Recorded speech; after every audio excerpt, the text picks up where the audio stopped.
As the heavy liquid is centrifuged outward towards rotor's rim, it flows through the perforations in the concentric elements. The perforations in these elements are also custom tailored to each specific process need. The heavy liquid collects at the rotor rim where it flows into a set of heavy liquid out return tubes with holes drilled just at the inside surface of the rotor rim as shown here. These tubes route the flow of the flow of heavy liquid back into the annular channel of the left side of shaft, where it then flows past the large seal and out of the contactor.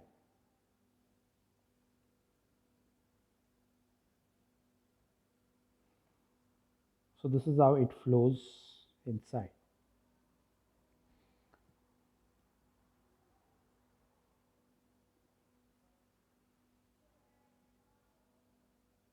Next, let us introduce some light liquid feed into the pod and trace its path. So this is how the heavy liquid is coming out.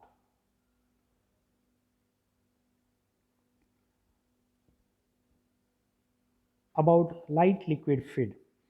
The right liquid is fed into the left side of pod contactor through the small seal and flows down the central shaft channel. The light liquid feed then flows from the shaft into the distribution tubes which intersects the left central shaft channel. The light liquid in distribution tubes have holes drilled in them at a distance of 80 to 90% of the distance to the rim of the rotor. The light liquid in feed tubes assure that the liquid inlet is evenly distributed around the circumference of the rotor at the precise radius selected for any given process.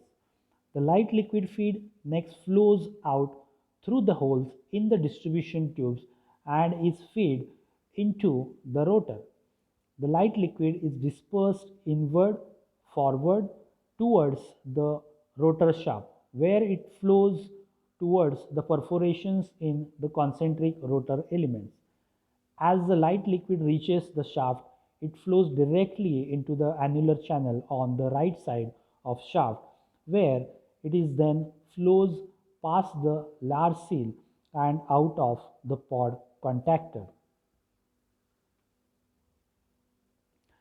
In a real process, when both the liquids are flowing as shown in this diagram, the heavy liquid is centrifuged out towards the rim of the rotor while the red light liquid is dispersed inward towards the shaft of the heavy liquid. So these two liquids are flowing in opposite direction counter currently towards each other like this. So both the liquids are introduced. You can see the position of the distribution tubes here. So heavy liquid is going outward and light liquid is flowing towards inward. So there is counter current interaction that results. So therefore, the contact provides the multi-stage capabilities of the Podbilniak centrifugal extractor for extraction, reaction and washing.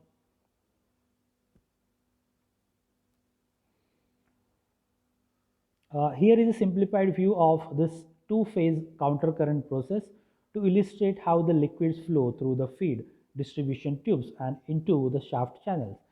As the blue heavy liquid enters, it flows outwards. The red light liquid flows inward. The location of the holes in the light liquid in and the heavy liquid in feed tubes divides the rotor volume into three fraction zones. In this zone, out of the heavy liquid inlet is light liquid clarification zone. This is light liquid clarification zone. So no heavy phase flows through this zone. This zone, light liquid, is progressively clarified as it comes towards the shaft. Outward, this is the light liquid inlet. In this zone, the coalescing element surfaces help remove the last traces of the light liquid for the heavy liquid effluent as this phase moves outward of this rim. This is the zone that is heavy liquid zone towards the periphery or the rim. So between these two inlets is the two-phase contact zone where both the heavy and light liquids are present, flowing in the opposite directions through the perforations in the bands. Now let us turn our attention to a simple separation application where no contact is required. The mixture is distributed throughout the rotor to clarify two types of liquids as shown by different colors. Pot contactors are truly very exceptional and versatile machines.